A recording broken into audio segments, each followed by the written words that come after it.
बिस्मिल्लाहिर्रहमानिर्रहीम। अस्सलाम वालेकुम। जी मेरे भाई, क्या हाल चाल है आप लोगों के? कैसी तबीयत है आपकी? अच्छा जी, आज हमने बहुत अच्छे दो सवाल करने। कोशिश करेंगे 3 क्वेश्चन करने की, क्योंकि लास्ट लेक्चर में एक क्वेश्चन हमारा कम हुआ है। तो वो क्वेश्चन तो ठीक हो गया था, बट उसके अंदर कुछ एरर आ गया था, तो इस वजह से वो क्वेश्चन कंप्लीट नहीं हो पाया। तो वो क्वेश्चन भी कोशिश करेंगे कि आज के लेक्चर में कवर हो जाए।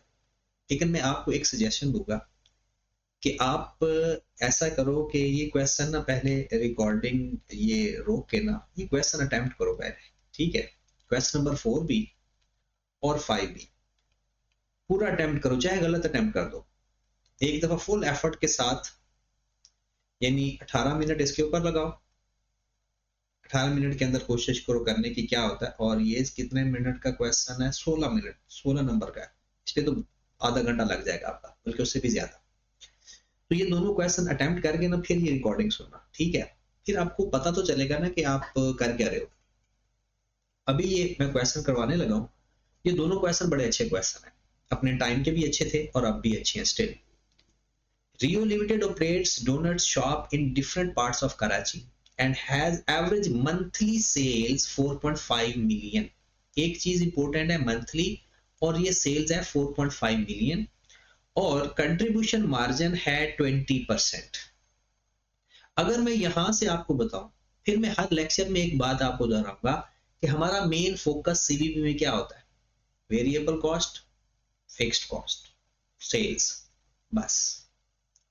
तो उसने, अगर हम ये देखें कि कराची के बारे में उसने बता दिया कि भाई 4.5 मिलियन आपकी मंथली सेल्स हैं और कंट्रीब्यूशन मार्जिन 20% है, तो यहां से वेरिएबल कॉस्ट तो आ जाएगी, क्योंकि कंट्रीब्यूशन मार्जिन में हम सेल को रखते हैं 100 और वेरिएबल कॉस्ट हो जाएगी 80, कंट्रीब्यूशन मार्जिन हो जाएगा 20। तो अगर मैं इस 45, मैं इन 1000 में कर रहा हूँ, मिलियन में नहीं कर रहा, ये सारी अमाउंट्स मिलियन में हैं तो मिलियन में कर देते हैं, लेकिन वो अमाउंट्स बहुत ही छोटे छोटे पॉइंट्स में चली जाएगी। तो हम ऐसा करते हैं कि 4.5 डिवाइडेड बाय 100 मल्टीप्लाइड बाय 80। तो अगर मैं इसकी वेरिएबल कॉस्ट की बात करूं तो वो 3600 है पुरानी, और ये इसको मैं 4500 ले रहा हूं। ठीक है? वरना 3.6 लिख लो। कहते हैं R L is no planning to open shop in Lahore.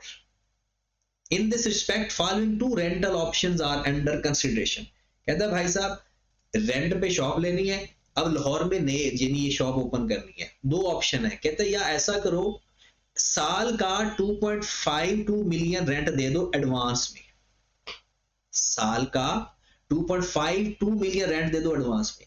यहां पर एक बात नोट कर ले, लिख ले बल्कि, कि भाई जब भी कोई चीज एडवांस में पैसे दे रहे हो ना, तो इसके ऊपर जो फाइनेंस कॉस्ट होती है वो हमारी फिक्स कॉस्ट में चली जाती है। फाइनेंस कॉस्ट क्या होती है? ये जो 2.52 मिलियन है, या तो हम लोन लेकर देंगे तो हमारे ऊपर इंटरेस्ट आएगा, या अपना ही पैसा देंगे तो अपॉर्चुनिटी कॉस्ट आ जाएगी। Got it? ये ईओक्यू में भी हमने पढ़ा था कि जैसे अगर आप 2.52 मिलियन दे रहे हो, तो सपोज दैट अगर रेंट ना देते तो इससे इन्वेस्टमेंट इनकम आ जाती, तो वो एक तरह की अपॉर्चुनिटी कॉस्ट आ जाती है। तो अगर क्वेश्चन के अंदर इस अमाउंट का कोई रेट ऑफ इंटरेस्ट सवाल के अंदर गिवन होगा, तो इसका इंटरेस्ट पूरे साल की अमाउंट वो फाइनेंस कॉस्ट में, फिक्स्ड कॉस्ट में ऐड कर दे, या फिर कोई नॉन करंट एसेट खरीदने के लिए जो फंड इस्तेमाल होता है उसका, अगर इंटरेस्ट रेट गिवन होगा तो। लेकिन अगर मंथली पैसे होते हैं ना, मंथली एक्सपेंस होते हैं, वो हम नहीं, उसका फाइनेंस कॉस्ट नहीं लेते। दूसरी ऑप्शन है कि भाई आप ऐसा करो कि मंथली रेंट दे दो 0.1 मिलियन, और 2% साथ फिर ना कमीशन भी दे दो हर महीने के एंड पे। या उसने कहा कि दो ऑप्शन है रेंट की, 2.52 मिलियन साल का दे दो, ये मंथली कितना बनता है? 2.52 डिवाइडेड बाय 12, ये तकरीबन 2100 बनता है। अगर इन 1000 में करो, नहीं 210, अगर इन 1000 में करो ना तो ये 210 बनता है एक महीने का, पर मंथ, क्योंकि ये सारा महीने का डाटा गिवन है ना। ठीक होगी बात? दो ऑप्शन है कि या 210 रुपए रेंट दे दो अभी, या फिर ऐसा करो कि 0.1 मिलियन, 0.1 मिलियन बनता है 100, इन 1000 में, और 2% सेल का कमीशन भी दे दो। ओके, आगे कहते हैं एडिशनल इंफॉर्मेशन, कहते हैं R L would introduce customized donuts in addition to the regular range. कहते हैं जो नॉर्मल हम डोनट बेच रहे हैं ना, उसके साथ कस्टमाइज्ड डोनट भी हम बेचेंगे। The price of customized donut will be 15% higher than the regular, कि उसकी कीमत 15% बाकी से ज्यादा होगी। ठीक होगी बात। आगे वो कहते हैं average monthly sale volume of this shop is expected to increase 30% higher than the existing cell.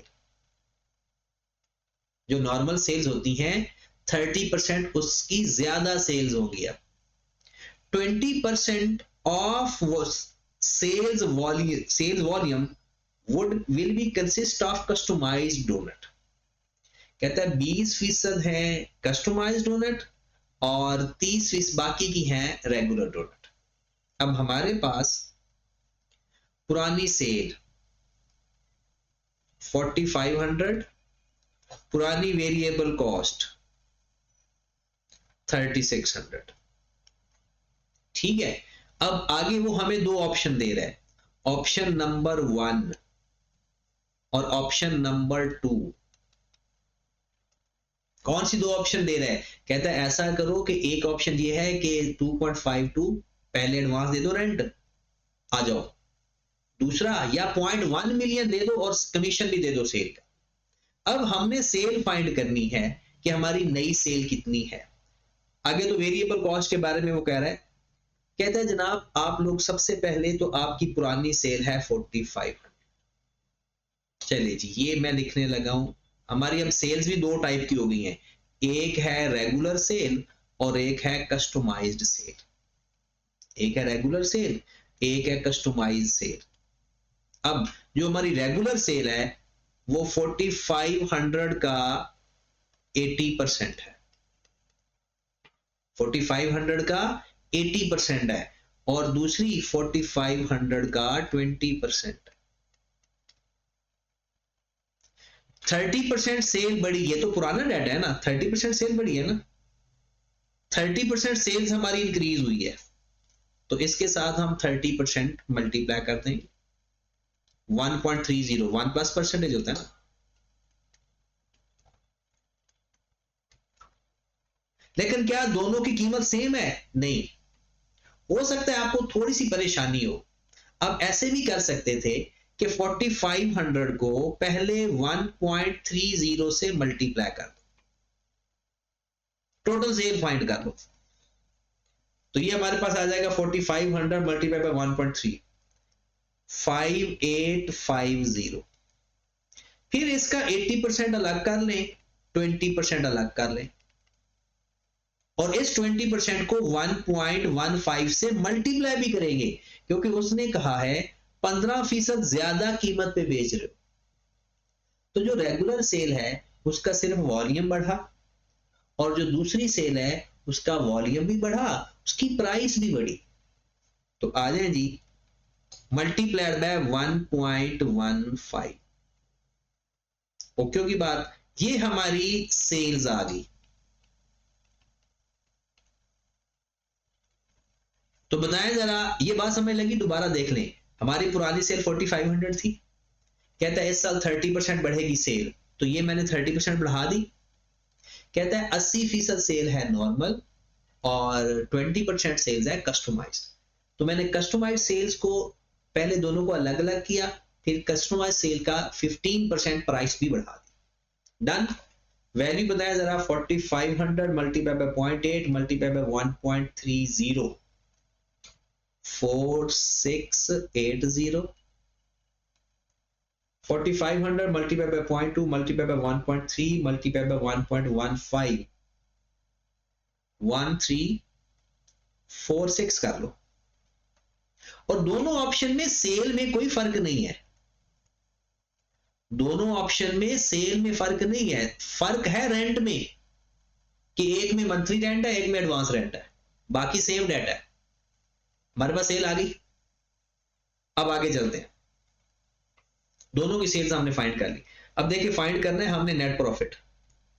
Find क्या करना है, नेट प्रॉफिट और फिर से मार्जिन ऑफ सेफ्टी परसेंटेज, दोनों ऑप्शंस।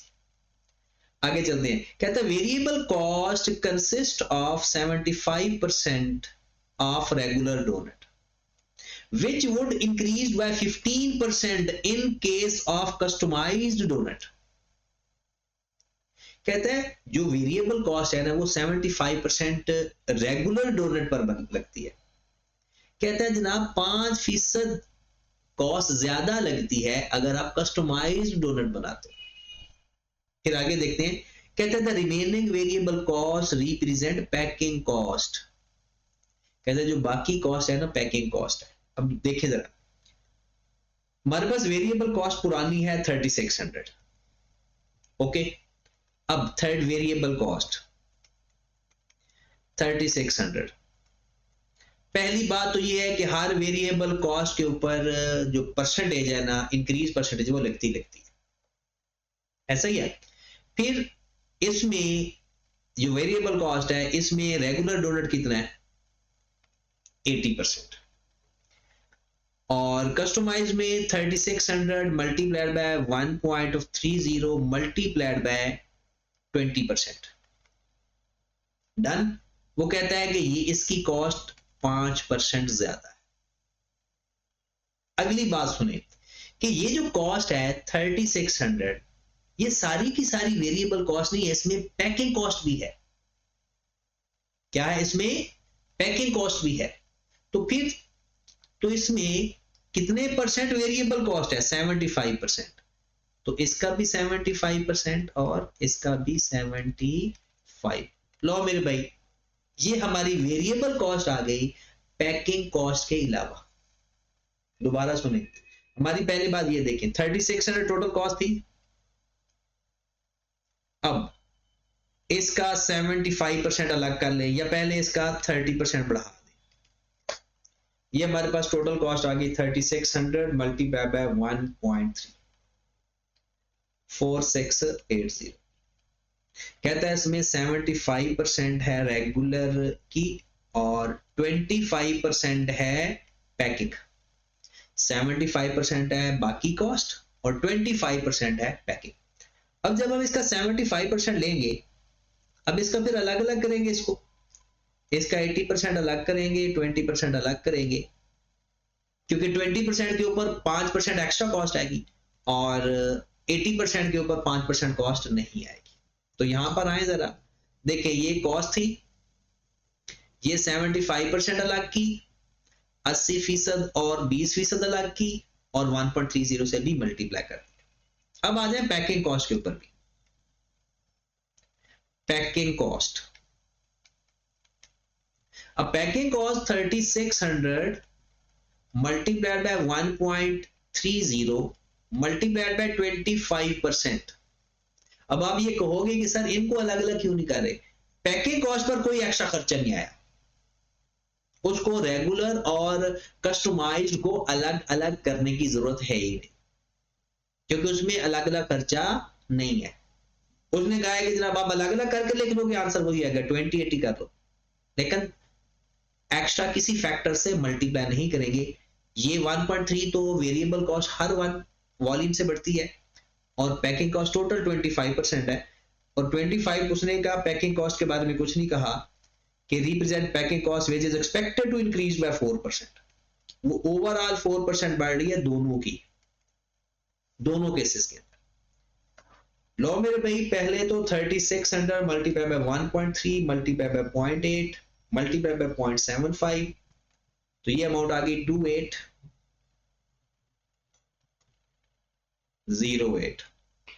नीचे वाली अमाउंट आ गई 3600 multiply by 1.3 multiply by 0.2 multiply by 1.05 multiply by 0.75।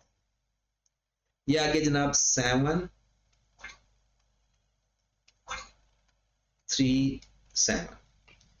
फिर जनाब 3600 multiply by 1.3 multiply by 0.25 multiply by 1.04 1217। अच्छा, ये मजा तब आएगा इस सवाल का अगर आपने पहले एक दफा अटेम्प्ट किया है। तो नहीं अटेम्प्ट किया ना तो फिर आपको नहीं अच्छा लगेगा, क्योंकि मैं तो डायरेक्ट कर ही जा रहा हूं। एक दफा आपने अगर कोशिश की है तो फिर आपको बहुत अच्छा लगेगा। तो कॉस्ट पे तो फिलहाल कोई फर्क नहीं पड़ा। 2808 737 1217 दोनों ऑप्शन। अब आ जाओ ऑप्शन 1 पे रेंट कितना है और ऑप्शन 2 पे रेंट कितना है, क्योंकि बाकी सारी कॉस्ट आ गई। अब एक 0.8 मिलियन पर मंथ है, एक 14% है, ये एडवांस पे लेंगे क्योंकि जो आपने एडवांस दिया है उसके ऊपर इंटरेस्ट रेट लेंगे। अब आ जाए, ये तो हमारे पास एक तरह का ना कंट्रीब्यूशन आ गया, एक कमीशन भी लिख लें, एक ऑप्शन में तो कमीशन भी है। कमीशन, यहां पर कोई कमीशन नहीं है, यहां कमीशन है सेल्स का 2% है, 1% है, 2%। ये टोटल सेल है 4680 प्लस 1346 6026 मल्टीप्लाइड बाय 2%, 121 लिखने लगा हूं, 121। तो ये हमारे पास आ जाएगा कंट्रीब्यूशन।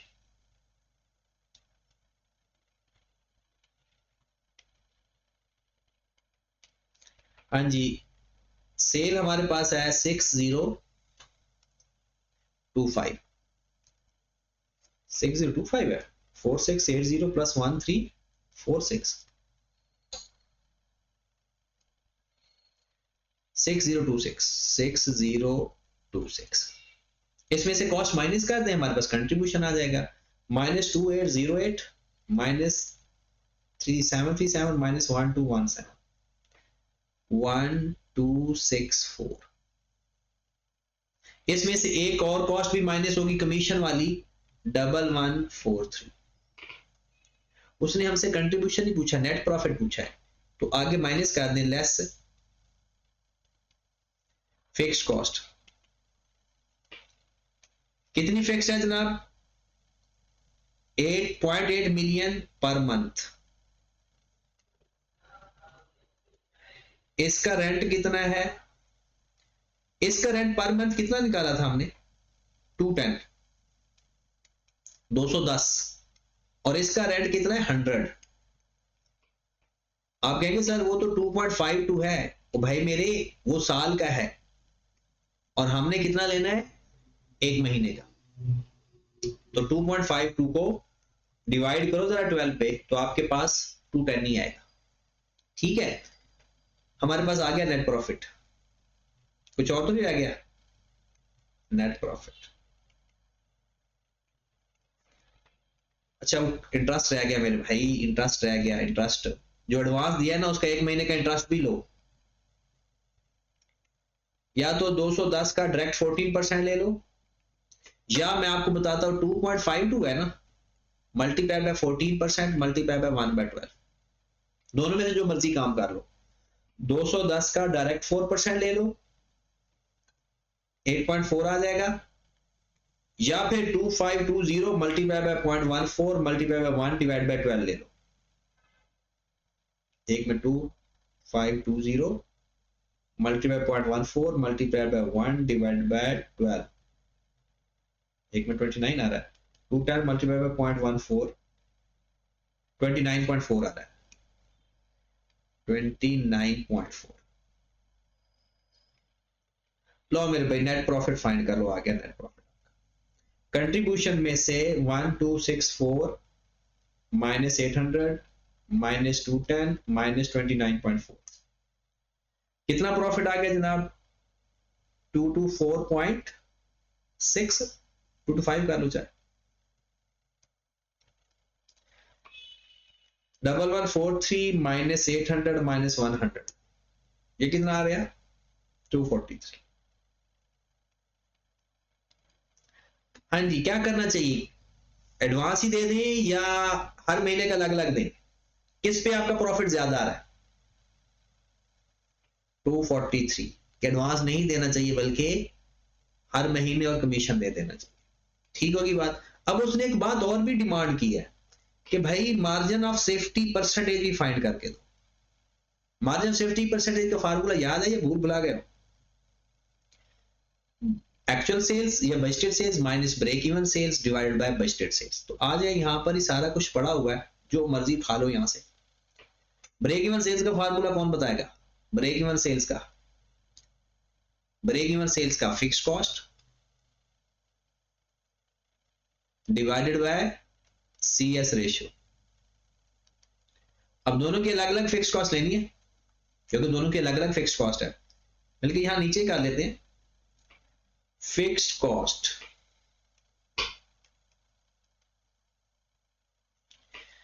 इसकी कितनी फिक्स कॉस्ट है जनाब? एक ये 3, और इसकी फिक्स कॉस्ट कितनी है? 2। तो जनाब 800 प्लस 210 प्लस 29.4 1039.4, इसकी है 900। CS रेशियो पे डिवाइड कर दो तो ब्रेक इवन सेल्स, तो 1039.4 डिवाइडेड बाय कंट्रीब्यूशन कितना है पहले का? 1264 डिवाइडेड बाय 6026, और यहां पर 900 डिवाइडेड बाय 1264 ओवर 1143। ओके, तो हमारे पास ब्रेक इवन सेल्स आ गई 1039.4 डिवाइडेड बाय 1264 ओवर 6026। ओके होगी बात?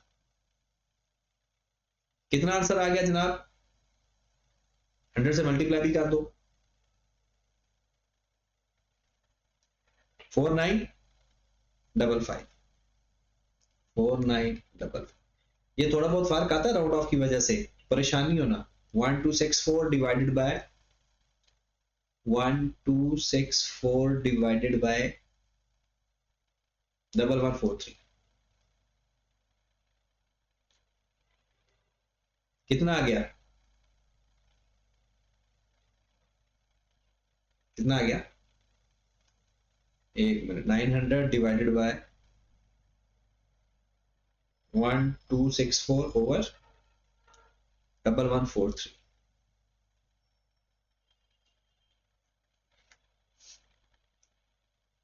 हाँ जी, 81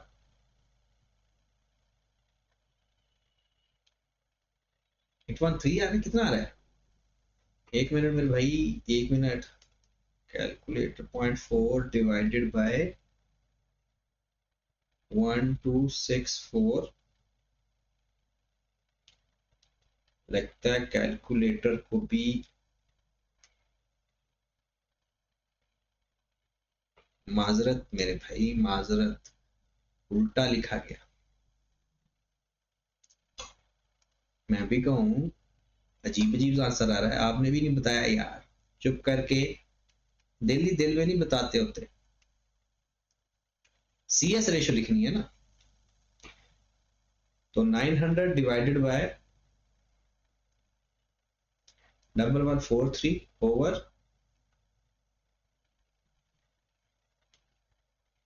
1143 ओवर 6026 है।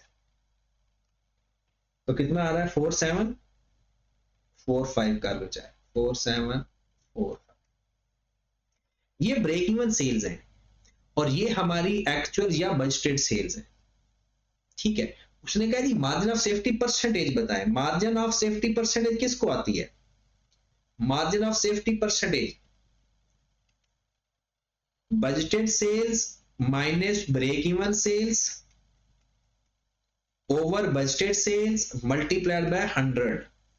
तो मेरे भाई ये आपके पास है बजटेड सेल्स माइनस ये है आपके पास break even sales divided by, इसका भी ऐसा काम करो 6026 माइनस 4745 डिवाइडेड बाय 6026। अच्छा, ये ना कैलकुलेशन में कोई एरर आ जाता होता है, परेशान ना हुआ करें, बस तरीकाकार सही होना चाहिए। तो अगर कभी ऐसा हो जाए तो परेशानी लिए बगैर अपना सवाल पूरा कर लिया करें। 17.8%, और दूसरा आ गया 626 माइनस 4745 डिवाइडेड बाय 6026, 21.3%। ठीक है मेरे भाई, तो ये था आपका एक अच्छा सवाल कि जिसमें उसने दो आपको ऑप्शन दे दी थी और आपने उन दोनों ऑप्शन को अवेल किया और उनमें से बेस्ट ऑप्शन, रिकमेंडेशन भी देनी है। उसने कहा जी बेस्ट ऑप्शन दोनों में से कौन सी है, तो जिसमें हमारा नेट प्रॉफिट ज्यादा है वो हमारे लिए बेस्ट ऑप्शन। Got it. चलें जी अगले सवाल पे हैं, भाग के आ जाए, भाग के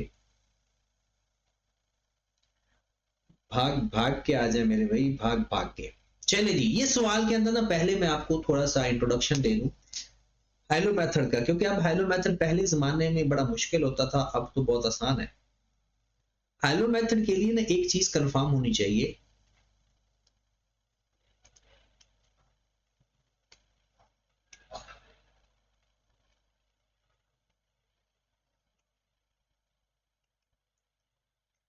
कि आपके पास जब हाइलो मेथड लगाने लगो ना तो उसके अंदर दो चीजें फिक्स होनी चाहिए, एक टोटल फिक्स्ड कॉस्ट और दूसरी वेरिएबल पर यूनिट कॉस्ट।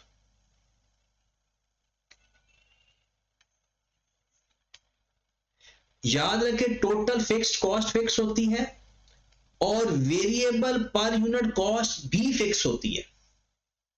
जब ये दोनों सेम होंगी तब उन यूनिट्स पर हाइलो मेथड लग सकता है, वरना नहीं।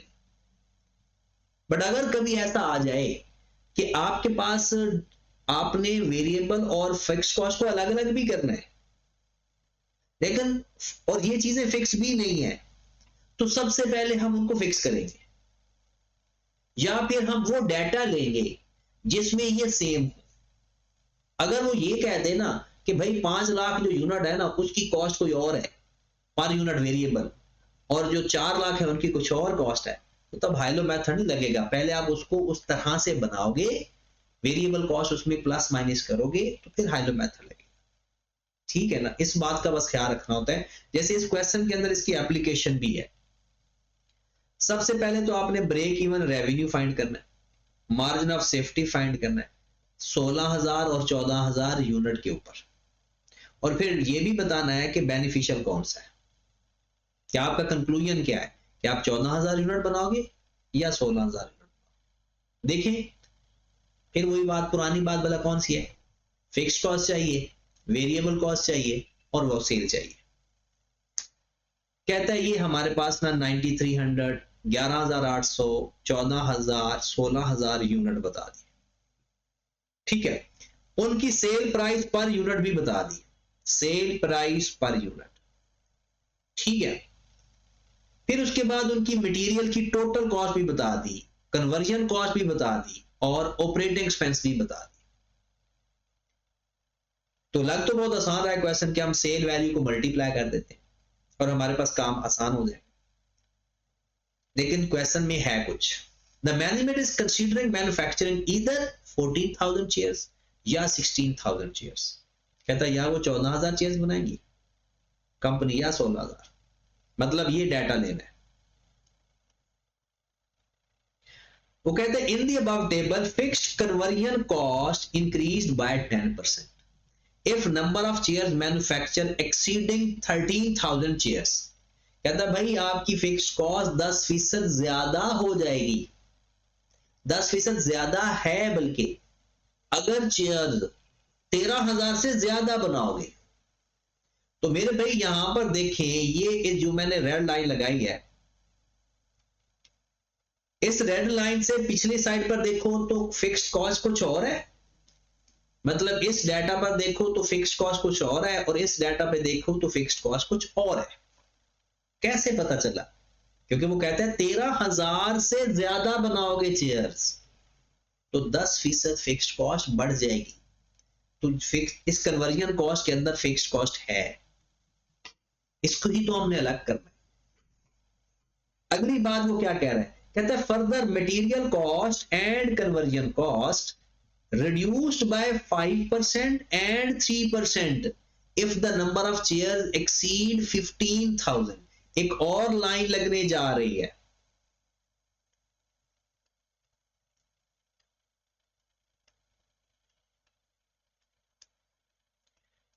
भाई मेरे ये लाइन किस चीज की है भला? ये लाइन है कि अगर 15,000 की लिमिट है, इससे पहले मटेरियल कॉस्ट पर यूनिट भी और है, variable cost per, conversion cost per unit भी और है, और 16,000 के ऊपर और है।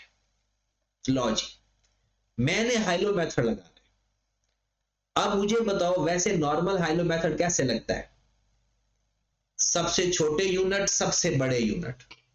लेकिन अगर मैं यहां सबसे छोटे यूनिट लेता हूं, उसमें फिक्स कॉस्ट कोई और है, 16,000 के ऊपर फिक्स कॉस्ट कुछ और है, इसका मतलब है ये अच्छी बात नहीं।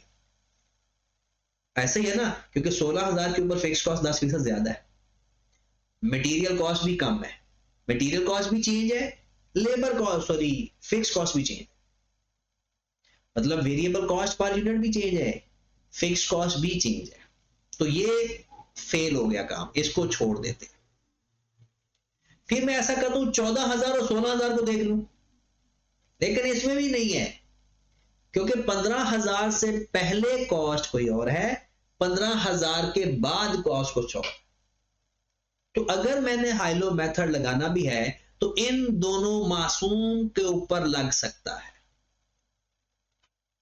क्योंकि ये वाहिद हैं जिनके ऊपर फिक्स कॉस्ट भी एक जैसी है 10% से पहले, और मटेरियल कॉस्ट भी चेंज होने से पहले है। तो मैं इन दोनों के ऊपर हाइलो मेथड लगाकर मटेरियल पर यूनिट और फिक्स पर यूनिट को अलग अलग कर लो। और ऑपरेटिंग एक्सपेंस तो है ही फिक्स, देख ले 35 लाख, 35 लाख, 35 लाख और 35 लाख। हाइलो मेथड का फार्मूला बताएं जरा, हाइलो मेथड का फार्मूला याद है या भूल गए? डायरेक्ट मैं लिखने लगा हूं, मटेरियल के लिए पहले लिखने लगा हूं। हाइलो मेथड में अगर आपको वेरिएबल कॉस्ट पर यूनिट चाहिए ना, वैसे ये मैं आपको बता रहा हूं, वैसे मटेरियल पर यूनिट सारा ही वेरिएबल होता है। वेरिएबल कॉस्ट पर यूनिट क्या फार्मूला होता है? Difference in cost over difference in unit, ऐसा ही है। तो जनाब मटेरियल की कॉस्ट का डिफरेंस बता दें, इन दोनों पे लगाना है 11,800 और 9,300।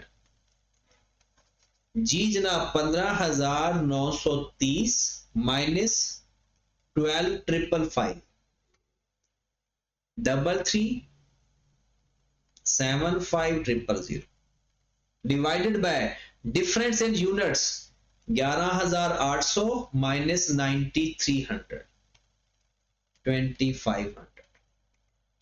तो 33,75,000 divided by 2,500 1350। Variable cost per unit. Total cost, fix cost find करने का तरीका क्या होता है? Fixed cost, total variable cost, sorry total cost minus total variable cost. अब टोटल कॉस्ट कितनी है, चाहे आप 9,300 यूनिट की ले लो या 11,800 यूनिट की लो, तो 9,300 की टोटल कॉस्ट ले लेते हैं, 12,555 12,555,000 माइनस 1350 मल्टीप्लाइड बाय 9,300 जीरो। मतलब इसमें फिक्स्ड कॉस्ट है ही नहीं, सारी वेरिएबल कॉस्ट है। करके देख लो, 1350 मल्टीप्लाइड बाय 9,300 तो वही अमाउंट आ। तो ये सारी की सारी पर यूनिट भी आ गई हमारे पास। अच्छा अभी से इंटरेस्टिंग काम शुरू करें। अच्छा अब देखिए, ये अप टू 11,800 तक है, 11,800 तक यूनिट बनाने तो 1350 मिले। जैसे ही यूनिट 15,000 से ज्यादा हो जाएंगे, 15,000 से ज्यादा हो जाएंगे, वो कहता है मटेरियल कॉस्ट 5% रिड्यूस हो जाएगी और कन्वर्जन कॉस्ट 3% रिड्यूस हो जाएगी। इसका मतलब ये हुआ कि हमारे पास जो 1350 कॉस्ट है, 14,000 यूनिट के लिए 1350 रहेगी, 16,000 यूनिट के लिए 1350 मल्टीप्लाइड बाय 95% हो जाएगी। 5% कीमत कम हो जाएगी। क्यों बोला? क्योंकि 15,000 की लिमिट आगे चली गई। 15,000 से पहले 1350, 15,000 से पहले 1350 मल्टीप्लाइड बाय 0.95, 1282.5, 1282.5। Got it? मतलब अगर आप 5% कम है, 3% material cost and variable conversion cost, material cost 5% कम है, तो जनाब 1350 मल्टीप्लाइड बाय 0.95, तो 1282.5। और ये कॉस्ट आप यहां पर भी करोगे तो यही निकलेगी। ये मटेरियल कॉस्ट है ना, इसको 16,000 पे डिवाइड करके देखो, डिवाइडेड बाय 16,000, तो ये भी वही अमाउंट आ रही है ना, क्योंकि वो कम होके आई हुई है। ये सिर्फ आपको समझाने के लिए मैंने लिखा है। ओके होगी बात? नेक्स्ट आ जाए, कन्वर्जन कॉस्ट पे आ जाओ।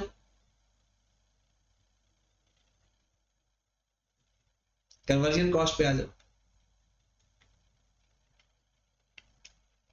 बिल्कुल वैसे डिफरेंस इन कॉस्ट, पहले वेरिएबल कॉस्ट पर यूनिट लिखो, वेरिएबल कॉस्ट पर यूनिट कैसे आई? डिफरेंस लो कॉस्ट का जरा, 9374 माइनस 8299, 9374 माइनस 8299, कितना आ गया difference in cost? 1075000 over difference in units divided by 2500, 430। 430 हमारी material conversion cost per unit है। और अगर आपको चाहिए फिक्स्ड कॉस्ट इसमें, तो फिक्स्ड कॉस्ट कैसे फाइंड करते हैं? Total cost minus variable cost. Total cost हमारे पास है 9300 की, ले लेते हैं 8299 माइनस 9300 मल्टीप्लाइड बाय 430। हमारे पास फिक्स कॉस्ट आ जाएगी 8299 minus 9300 multiplied by 430, 4300,000। That is your fixed cost. Okay होगी बात? यहां तक क्लियर है? अब हम आगे चलते हैं। अच्छा 4300 कॉस्ट कहां तक है? वो कहता है कि अगर 13,000 से यूनिट ज्यादा बनाओगे तो ये 10% बढ़ जाएगी। इसका मतलब है 14,000 यूनिट के लिए भी ये बढ़ गई और 16,000 यूनिट के लिए भी बढ़ गई, क्योंकि हमें 14,000 और 16,000 का डेटा चाहिए, 14,000 और 16,000। तो आपके पास मटेरियल कॉस्ट पर यूनिट भी आ गया, कन्वर्जन कॉस्ट पर यूनिट भी आ गया, फिक्स कॉस्ट भी आ गई। और फिक्स कॉस्ट यहां पर भी है, ये 35 लाख और 35 लाख। अब यहां से मटेरियल कॉस्ट सारी वेरिएबल, कन्वर्जन कॉस्ट फिक्स और वेरिएबल अलग हो गई, ऑपरेटिंग कॉस्ट भी हो गई। अब आगे चलते हैं। कहते हैं order to achieve the desired level of sales, RL is also considering offer 5% sale discount on bulk of 25 chairs। कहता है अगर कोई 25 चेयर्स इकट्ठी खरीद के जाता है ना, हम उसको 5% डिस्काउंट देंगे। और अगर कोई 50 चेयर्स इकट्ठी खरीदने आता है, हम उसको 10% डिस्काउंट देंगे। और कहता है द सेल्स मिक्स, कहता है सेल मिक्स है 60, 30 और 10। कहता है 60% नॉर्मल सेल्स है, 30% 5% डिस्काउंट वाली है और 10% डिस्काउंट वाली सेल्स। कहता है it is estimated that introduction of discount would result increase the distribution commission by 1% 25 shares वाला और 2% 50 शेयर्स वाला। 25 शेयर्स वाला 1% बढ़ जाएगा, पहले भी कमीशन है, यहां पर देखें net of 3% commission sale value बताई हुई है। इसका मतलब है कि अब हमने ये देखना है कि जो सेल प्राइस है वो कितनी है। ये जो सेल प्राइस है ये तो नेट ऑफ कमीशन है बस। तो पहले हम एक तरीका मैं करवाता हूं, फिर आप दूसरी कर लेना। इस टाइम हम क्या क्या फाइंड कर चुके हैं पता है?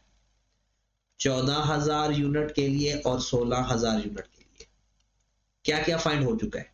एक फाइंड हो चुका है मटेरियल कॉस्ट पर यूनिट। 14,000 के लिए थी कितनी, 1300 कुछ था, क्या था, 1350 और उसके लिए थे 95% कम, 1350 मल्टीप्लाई बाय 0.95, 1282.5। फिर conversion cost per unit find कर चुके हैं 430 इसके लिए, और नेक्स्ट के लिए 3% कम 430 मल्टीप्लाई बाय 0.97, 417.1। ये पता है ना 3% ये लिखा हुआ है ये कि कन्वर्जन कॉस्ट 3% कम होगी अगर 15,000 से आगे जाएंगे। फिक्स कॉस्ट दोनों की बराबर है। 4300 ओवरऑल आई थी पहले और उसको हमने 10% बढ़ा दिया तो 4730,000, 4730,000। अब हमारे पास दो चीज रहेगी बस, एक कमीशन और एक सेल। फिक्स कॉस्ट आ गई, ये यही है, दोनों भी यही है। वेरिएबल कॉस्ट में कमीशन मिसिंग है बस, और फिक्स कॉस्ट में ना ऑपरेटिंग कॉस्ट 35 लाख भी ऐड कर दो। फिक्स कॉस्ट में वो जो 35 लाख सबका एक ही है वो भी ऐड कर दो। और आपको याद होगा कि मैंने एक ही बात बताई हुई आपको कि भाई मेरे जब भी क्वेश्चन हल करना है ना तो ये वेरिएबल कॉस्ट, फिक्स्ड कॉस्ट और सेल्स को देखना है। ये हमारे पास वेरिएबल कॉस्ट आ गई, दो फिक्स्ड कॉस्ट भी आ गई। अब हमें चाहिए कमीशन, कमीशन भी फाइंड हो जाएगा और हमारी सेल भी फाइंड हो जाएगी। तो वो आखिरी डाटा उसने बताया हुआ है। पहले हमारे पास 16,000 यूनिट के लिए 2850 रुपए कीमत है। सेल प्राइस पर यूनिट कितनी है, 2850, ऐसा ही है 2850। लेकिन ये नॉर्मल सेल नहीं है, ये नेट ऑफ 3% कमीशन है, नेट ऑफ। और आपकी ना तीन तरह की सेल है, एक नॉर्मल सेल है जिसपे नॉर्मल कमीशन चलता है, एक है 5% डिस्काउंट वाली और एक है 10% डिस्काउंट वाली। तीन टाइप की सेल है। अब आप मुझे बताएं नॉर्मल सेल की वैल्यू क्या है। नॉर्मल सेल मतलब जिसमें कमीशन ना हो, कमीशन है ही नहीं, तो आपके पास क्या वैल्यू है 2850। आप कहोगे सर इसमें तो कमीशन नेट हुआ है, तो 3% कमीशन है तो ये 97% अमाउंट होगी और मल्टीप्लाइड बाय 100। तो ये हमारे पास सेल वैल्यू आ गई 2850 डिवाइडेड बाय 97 मल्टीप्लाइड बाय 100। तो क्या वैल्यू आ गई इसकी 2938, 2938। इसका 5% ले लो मल्टीप्लाई बाय 0.95, तो डिस्काउंटेड सेल्स कितनी आ गई 2791 और 2938 का 10% डिस्काउंट लो 2644। मैंने क्या किया है, पहले इससे एक नॉर्मल सेल फाइंड कर लिया। ओके, नॉर्मल सेल मतलब कमीशन वापस ऐड बैक कर दिया, इसको 97 पे डिवाइड कर दिया और 100 से मल्टीप्लाई कर दिया। Got it. फिर मैंने क्या किया कि इसका 95% ले लिया। क्यों 95% ले लिया, 5% डिस्काउंट लेने के लिए। फिर मैंने इसी अमाउंट का 90% ले लिया। ऐसा क्यों किया, 10% डिस्काउंट लेने के लिए। समझ लगी। लेकिन जो नॉर्मल सेल्स हैं वो 60% है, जो नॉर्मल सेल है वो 60% है। जो 5% डिस्काउंट वाली सेल है वो 30% है, और जो 10% डिस्काउंट वाली सेल है वो 10%। जैसी बात है, इसको वेट कर लेंगे ना परसेंटेज के हिसाब से, क्योंकि एक यूनिट सारा नॉर्मल सेल पे नहीं बिकता, 60% बिकता है, तो हम एक एवरेज प्राइस फाइंड कर रहे हैं पर यूनिट। अब ये कितनी सेल आ गई, ये कितनी सेल आ गई, और ये नॉर्मल सेल आ गई जनाब 2938 मल्टीप्लाइड बाय 60%, 1763। 2791 मल्टीप्लाइड बाय 0.3, 837, मैं राउंड ऑफ करी जा रहा हूं, और 264 डन।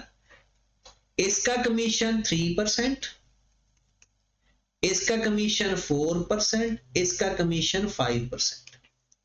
कहता है जो 5% वाले सेल है हम उसके ऊपर 1% बढ़ा देंगे, इंक्रीज्ड बाय, और 10% वाले पे 2% बढ़ा देंगे। लो मेरे भाई, आपके पास सेल भी आ गई और आपके पास कमीशन भी आ गई।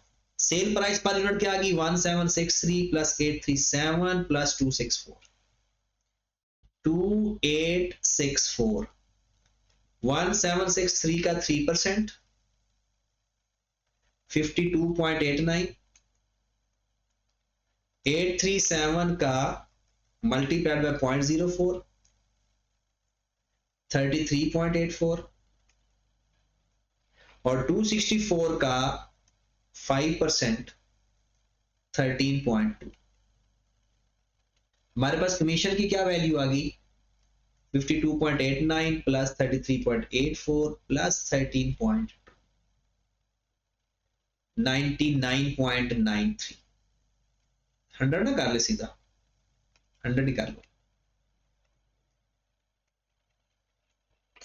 ये 16,000 यूनिट की प्राइस ली है हमने, जिसकी सेलिंग प्राइस पर यूनिट भी आ गई और variable cost per unit commission वाली भी आ गई, तो मसला हल हो गया। लेकिन सिर्फ 16,000 यूनिट के लिए, 14,000 यूनिट के लिए भी यही सारा as it is pattern repeat करना है।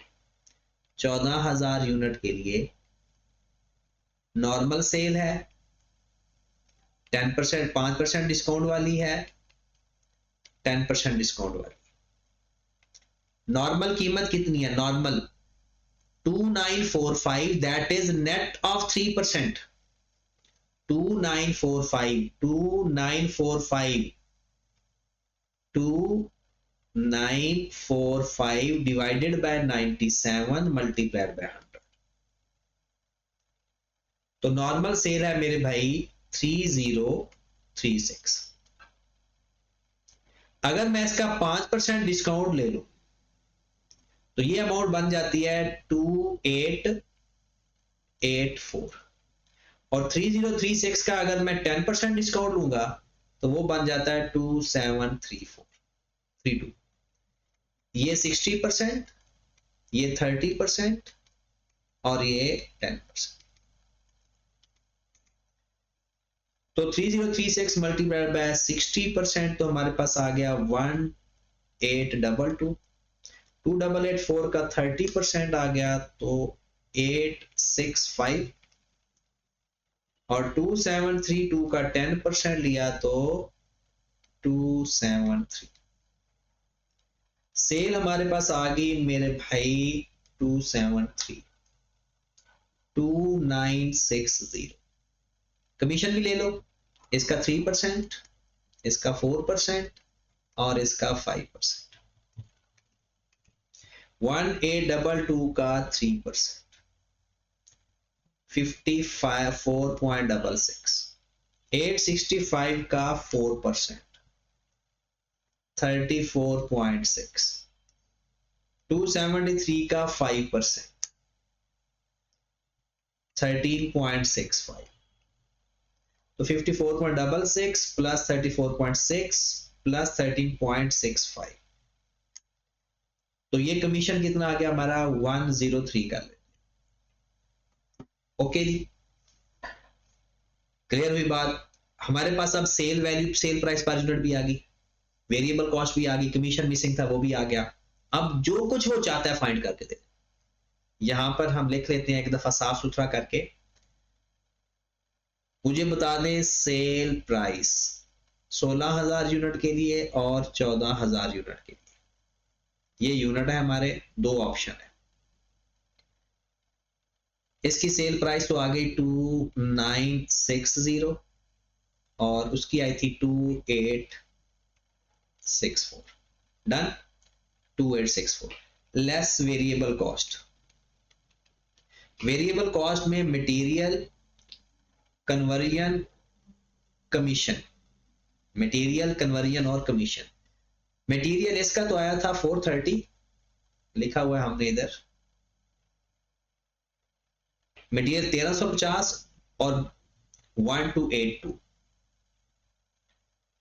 1350 इसका और 1282.5 मटेरियल कॉस्ट। ये था 430 और ये 430 का 97% था, 430 417.1। इसका कमीशन था 100 और इसका कमीशन है 103। ये आ गई वेरिएबल कॉस्ट।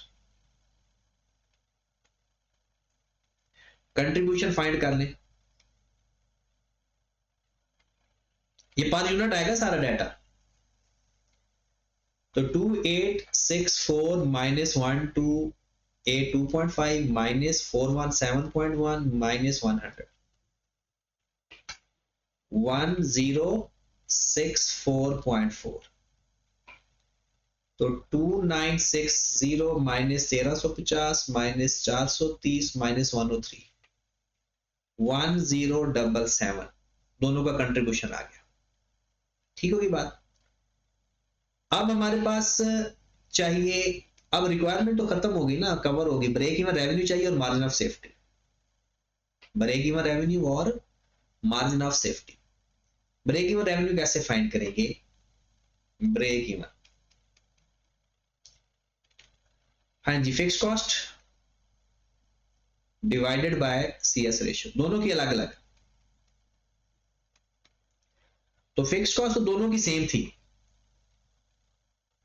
फिक्स कॉस्ट दोनों की सेम है, 4730 plus 3500, 8230 divided by CS ratio, contribution over cell, contribution over cell 2864 और दूसरे का 8230 डिवाइडेड बाय कंट्रीब्यूशन है 1077 ओवर सेल है 2960।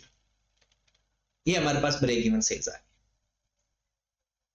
ओके होगी बात। ब्रेक इवन सेल्स निकालें जनाब, 8230 डिवाइडेड बाय 1064.4 ओवर 2864, 22144,607। फिर आ जाए 8230 डिवाइडेड बाय 1077 ओवर 2960,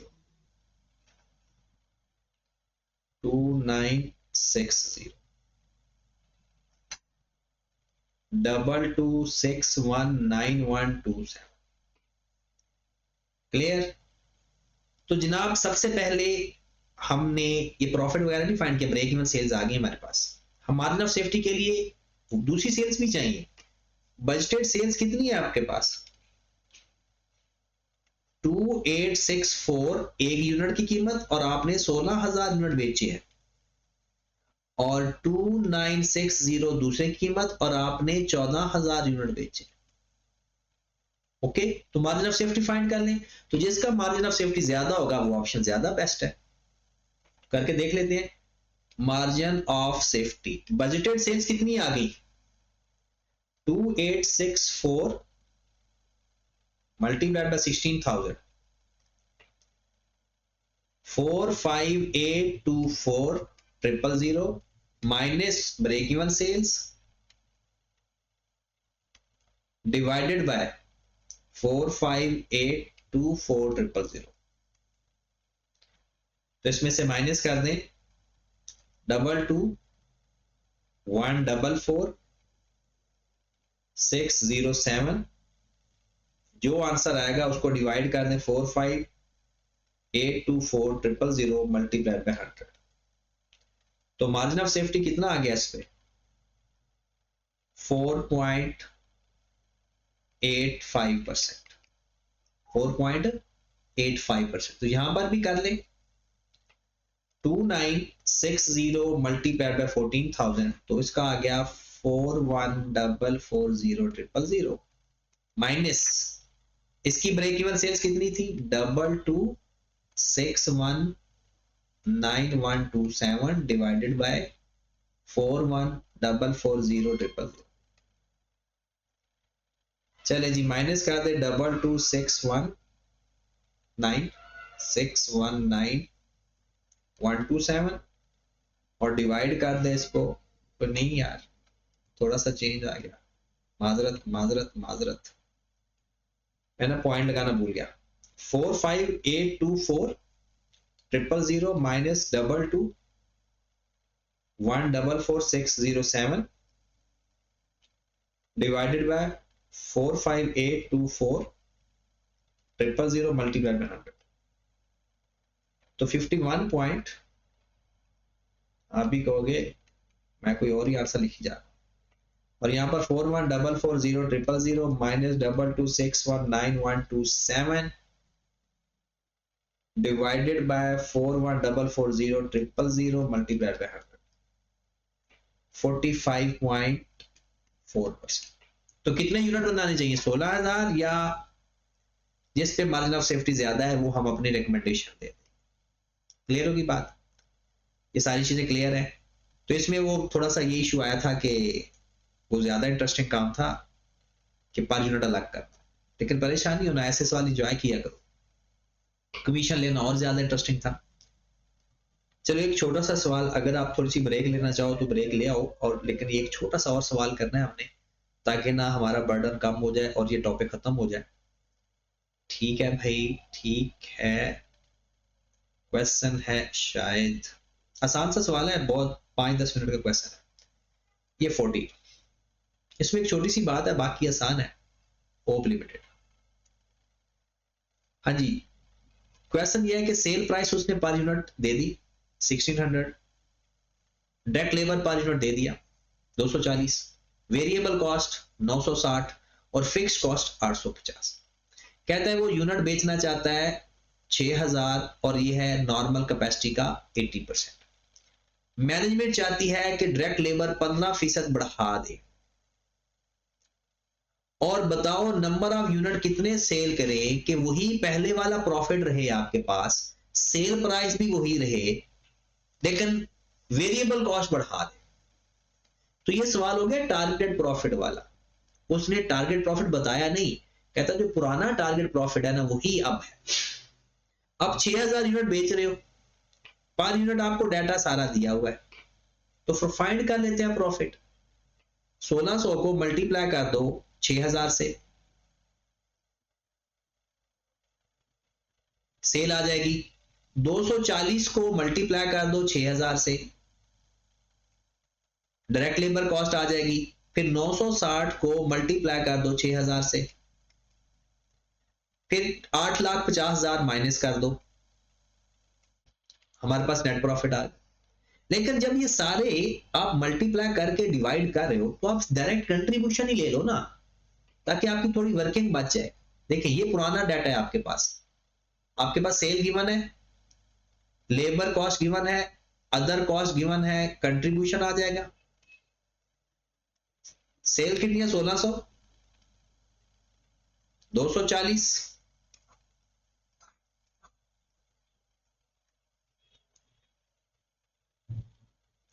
960 आपके पास कंट्रीब्यूशन आ गया 1600 माइनस 960 माइनस 240 400 ये पर यूनिट आया है, तो टोटल कंट्रीब्यूशन कितना आ जाएगा 400 मल्टीप्लाइड में 6000।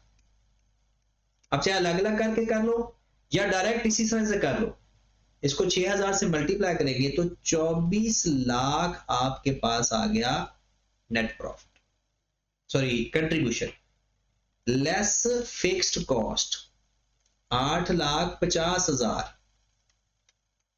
तो इसमें से 8,50,000 माइनस कर दें तो 15,50,000 आपका प्रॉफिट आ रहा है। और आपका मैनेजर यही चाहता है कि भाई यही प्रॉफिट है हमारा, दैट इज टारगेटेड प्रॉफिट, चाहे ये कॉस्ट बढ़ जाए 15%। तो अब आपकी नई सेल 1600, लेबर कितनी आई नहीं 240 मल्टीप्लाइड बाय 1.15 276, 960 वैसे का वैसे। तो नया कंट्रीब्यूशन कैसे आ जाएगा 364, ये आ गया हमारा नया कंट्रीब्यूशन। और वो यूनिट पूछ रहा है या अमाउंट पूछ रहा है, नंबर ऑफ यूनिट पूछ रहा है। तो रिक्वायर्ड यूनिट्स क्या आएंगे, required unit fixed cost plus targeted profit divided by contribution per unit. तो फिक्स्ड कॉस्ट हमारे पास है 8,50,000, टारगेट प्रॉफिट है 15,50,000, कंट्रीब्यूशन पर यूनिट है 364। तो आंसर आ गया। तो 8,50,000 plus 15,50,000 divided by 364, 6593 units. Okay, ये था पार्ट ए। सवाल भी छोटा सा था, नंबर भी थोड़े से थे, 2 नंबर का सवाल था। लेकिन ये 3 नंबर का सवाल थोड़ा सा इंटरेस्टिंग है।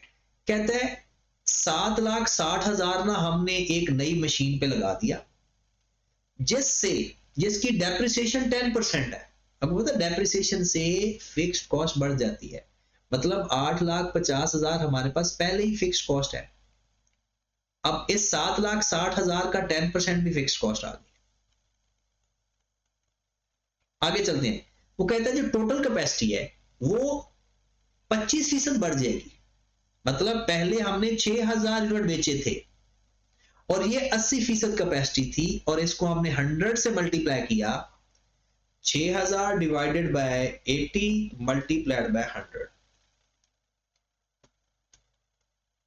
7,500 इसकी फुल कैपेसिटी थी पुरानी मशीन की। नई मशीन की वजह से कैपेसिटी 25% बढ़ जाएगी, मतलब मल्टीप्लाइड बाय 1.25, तो 9,375। डन। आगे बढ़ते हैं। कहता है determine the selling price in order to earn 2 million profit assuming that all unit increase capacity can be sold. मतलब ये यूनिट उसने खुद बता दिए कि सेल करने हैं। मतलब जो हम यूनिट फाइंड करते हैं ना, रिक्वायर्ड यूनिट या टारगेटेड यूनिट, उसने खुद बता दिए।